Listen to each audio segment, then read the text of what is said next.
Hello दोस्तों, स्वागत है आपका हमारे YouTube channel Uttarakhand exam guide में। आई होप आप सभी बढ़िया होंगे। तो दोस्तों, अगर आप भी पशुधन प्रसार अधिकारी एग्ज़ाम की तैयारी कर रहे हैं तो आप हमारे चैनल के साथ जुड़ सकते हैं। अगर आपको पार्ट ए और पार्ट बी की तैयारी करनी है, पार्ट ए सभी के लिए कंपलसरी है, पार्ट बी और सी में से कोई एक ऑप्शन आपको चूज़ करना पड़ता है। अभी हम पार्ट ए में हमने जो है लास्ट क्लास में न्यूक्लियस और न्यूक्लियोलस तक कवर अप कर लिया था। आज का जो टॉपिक है आपके क्रोमोसोम का स्ट्रक्चर, साइज एंड शेप। तो बिना देरी किए हुए चलिए स्टार्ट करते हैं। अगर आपको इनकी पीडीएफ भी चाहिए तो टेलीग्राम चैनल से जुड़ सकते हैं। वहाँ पर एमसीक्यू प्रैक्टिस भी करवाई जाती है। लिंक आपके डिस्क्रिप्शन में मेंशन है, वहाँ से आप ज्वाइन कर सकते हैं। साथ ही साथ इनकी प्लेलिस्ट भी बना दी गई है, वहाँ से भी आप चेकआउट कर सकते हैं। तो क्रोमोसोम का स्ट्रक्चर, साइज़ और शेप के बारे में देखना है। तो क्रोमोसोम क्या होते हैं? ये क्या है? आपके थ्रेड लाइक स्ट्रक्चर है जो कि आपके न्यूक्लियस के अंदर प्रेजेंट रहते हैं। धागे नुमा संरचना है। किनके बने होते हैं? प्रोटीन और डीएनए का कॉम्प्लेक्स होता है क्रोमोसोम। प्रोटीन कौन सी होती है? हिस्टोन प्रोटीन, और इसी के अराउंड रैप अप करता है डीएनए को। ओके, एंड इन्हीं में क्या रहती है? आपकी जितनी भी जेनेटिक इन्फॉर्मेशन होती है यहीं पर रहती है, जो कि आपके एक पीढ़ी से लेकर के नेक्स्ट जनरेशन पर क्या होती है? ट्रांसफ़र होती है। ये जो टर्म सबसे पहले दिया था क्रोमोसोम का, ये वॉल्डियर ने दिया था 1888 में।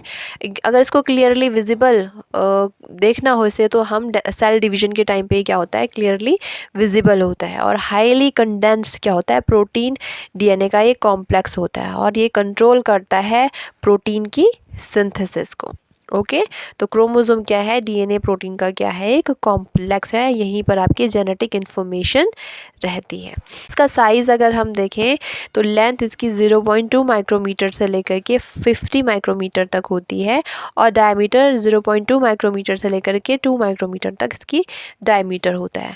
ओके, फंडामेंटल यूनिट होती है हेरिडिटी की, वो क्या होती है? जीन्स होती है। ओके, एंड ह्यूमन के अगर क्रोमोसोम नंबर देखें तो टोटल आपके कितने होते हैं? 46 क्रोमोसोम, यानी 23 पेयर्स में होते हैं, जिसमें से कि आपके जो 22 पेयर्स होते हैं वो ऑटोसोम्स होते हैं, यानी बॉडी के ट्रेट्स को वो दिखाएगा, और एक पेयर्स होता है सेक्स क्रोमोसोम का, जो कि आपके जेंडर को स्पेसिफाई करेगा। अगर XX हुआ तो फीमेल होगी, XY हुआ तो मेल होगा।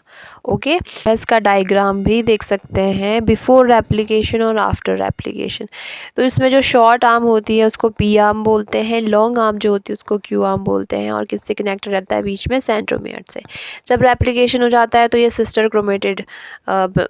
क्रोमेटिड कहलाते हैं, और सेंट्रोमियर से कनेक्टेड रहते हैं। बाहर से काइनेटोकोर रहता है, और जो कि आपके स्पिंडल फाइबर से अटैच्ड रहता है। ठीक है, और ये इनका रोल कब रहता है? आपके सेल डिवीजन के टाइम पे रहता है।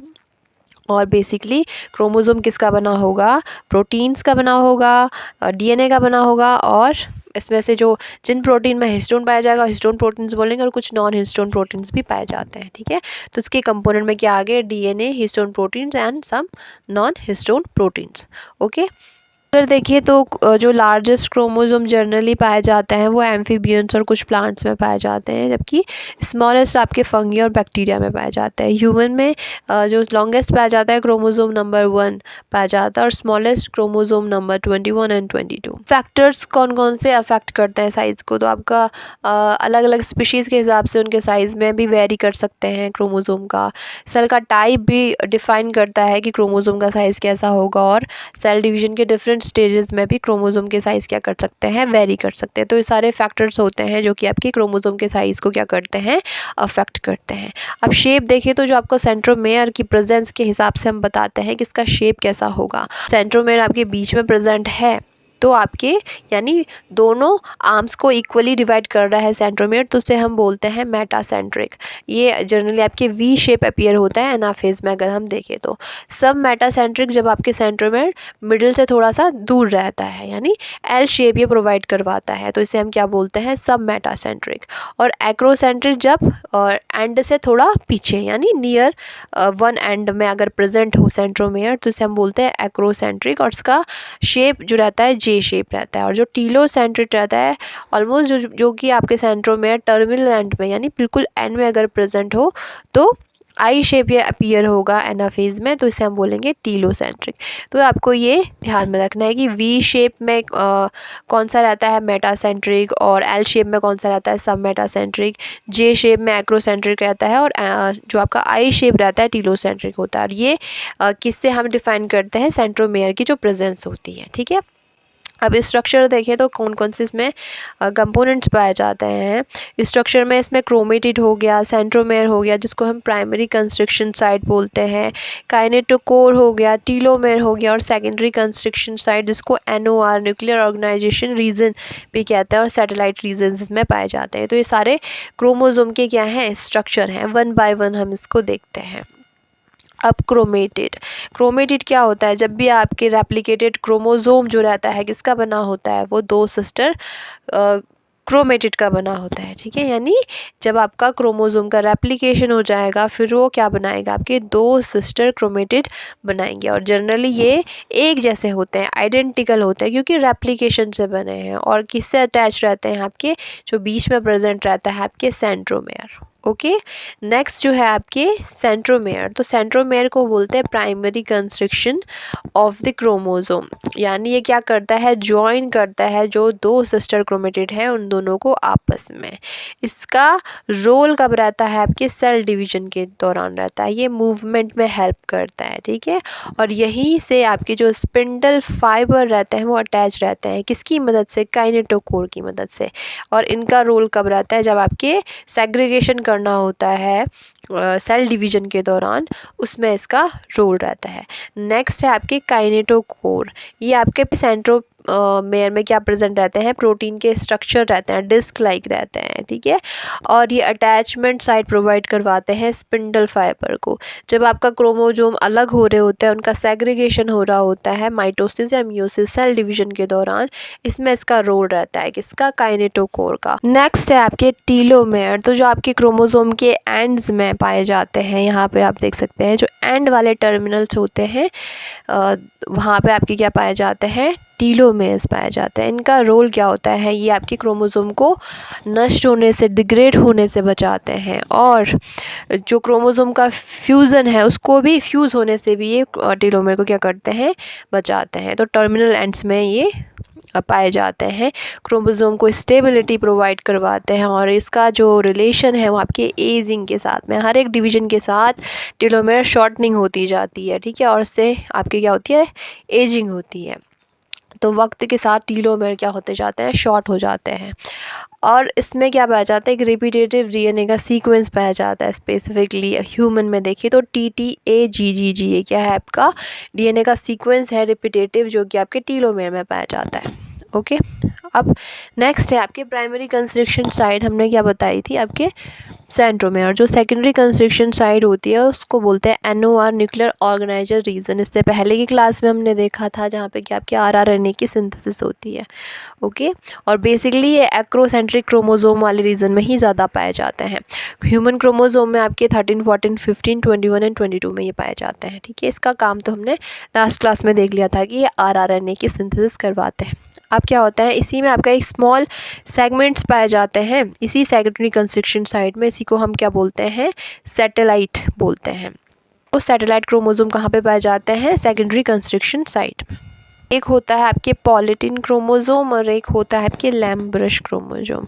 जो पॉलीटिन क्रोमोसोम और लैम्ब्रश क्रोमोसोम होते हैं उनको ही जाइंट क्रोमोसोम बोला जाता है, क्योंकि बहुत बड़ा इनके क्या होते हैं, साइजेस होते हैं, इनमें बैंडिंग पैटर्न्स भी रहते हैं। अब आपको बस इतने ध्यान में रखना है कि जो पॉलीटिन क्रोमोसोम रहता है ये कहाँ पे पाया जाता है, जो ड्रोसोफिला होता है ना, इंसेक्ट होता है, उनकी सलाइवरी ग्लैंड में ये पाया जाता है। ठीक है, ये आपको ध्यान में रखना है। और जो लैम्ब्रश क्रोमोसोम होता है, जो एम्फीबियन का ऊ साइड होता है, वहाँ पे ये पाया जाता है। और यहाँ पे क्या करते हैं, एक्टिव RNA की सिंथेसिस करते हैं, कौन, लैम्ब्रश क्रोमोसोम। और ये लैम्ब्रश जो क्रोमोसोम होते हैं लूप लाइक स्ट्रक्चर्स बनाते हैं। ठीक है, और पॉलीटिन क्रोमोसोम्स में बैंड्स रहते हैं बड़े बड़े। ठीक है, ये क्या है, आपके मल्टीपल यहाँ पे डीएनए की कॉपीज़ पाई जाती हैं, इसलिए इनको क्या बोला जाता है, जाइंट क्रोमोसोम। तो आपको ये ध्यान में रखना है कि जो पॉलीटिन क्रोमोसोम रहता है वो इंसेक्ट्स या फिर ड्रोसोफिला स्पेसिफिकली इनकी सलाइवरी ग्लैंड में पाया जाता है, और लैम्ब्रस क्रोमोसोम एम्फीबियंस के ऊ साइड में पाया जाता है। ओके, और अगर आपको जो है क्रोमोज़ोम की स्टडी करनी है तो बेस्ट फेज़ है स्टडी के लिए मेटाफेज़ क्रोमोज़ोम। मेटाफेज़िक क्रोमोज़ोम में क्लियरली क्या होता है, विजिबल होता है। जो टीलोसेंट्रिक सेंट्रोमेयर की प्रेजेंस अगर लास्ट में टर्मिनल में प्रेजेंट है तो टीलोसेंट्रिक, नियर द एंड है तो एग्रोसेंट्रिक, और बीच से थोड़ा बाहर है तो सब मेटासेंट्रिक, और एकदम मिडिल में है तो मेटासेंट्रिक। ओके, नेक्स्ट देखें, अब आपका होता है कुछ हैप्लॉइड क्रोमोज़ोम और डिप्लॉइड क्रोमोज़ोम। हैप्लॉइड क्रोमोज़ोम माने अगर एक ही सेट है क्रोमोज़ोम का, जैसे कि आपके गैमीट्स होते हैं ना, उनमें क्या कौन से रहते हैं, हैप्लॉइड क्रोमोज़ोम, n नंबर के क्रोमोज़ोम रहते हैं। और डिप्लॉइड आपके जितने भी आपके सोमेटिक सेल्स होते हैं वहाँ पे आपके क्या रहते हैं, डिप्लॉइड क्रोमोज़ोम रहते हैं, जिनको कि हम ट्वाइस या 2n क्रोमोज़ोम भी बोलते हैं। तो ये आपको ध्यान में रखना है।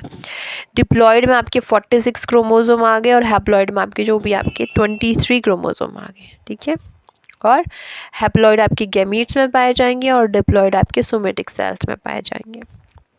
ओके, और ऑटोसोम और सेक्स क्रोमोज़ोम तो मैं बता चुकी हूँ। नेक्स्ट, ये आपका क्रोमोज़ोम कंप्लीट होता है। अगर इसके फंक्शन देखें तो फंक्शन यही होता है कि जेनेटिक इन्फॉर्मेशन को ये कैरी करते हैं, इनहेरिटेंस को कंट्रोल करेंगे, रेगुलेट करेंगे प्रोटीन की सिंथेसिस को, इंश्योर करेंगे कि सही तरीके से सेल का डिवीज़न हो, और लाइफ की जो कंटिन्यूटी है वो मेंटेन रहे। ठीक है, और ट्रांसफ़र करते हैं आपके जीन्स को, डीएनए को। ठीक है, कोई भी अगर एबनॉर्मलिटी आ जाती है क्रोमोज़ोम में तो उससे आपके डिजीज़ेस हो सकते हैं, जैसे कि डाउन सिंड्रोम हो गया, टर्नर सिंड्रोम हो गया, क्लीनेफेल्टर सिंड्रोम हो गया, ये आपके एबनॉर्मलिटीज़ हो जाती है। ठीक है, तो ये आपका क्या था, आपके क्रोमोज़ोम के बारे में था, इतना इसमें आपको जानना था। ठीक है, और नेक्स्ट हम देखेंगे आपके सेल डिवीज़न इम्पॉर्टेंट है, या हम आपके नेक्स्ट क्लास में देखेंगे। तो अगर आपको क्लास अच्छी लगी हो तो आप अपना फीडबैक दे सकते हैं, शेयर भी कर सकते हैं अपने दोस्तों के साथ। Thank you for watching, keep learning, bye bye.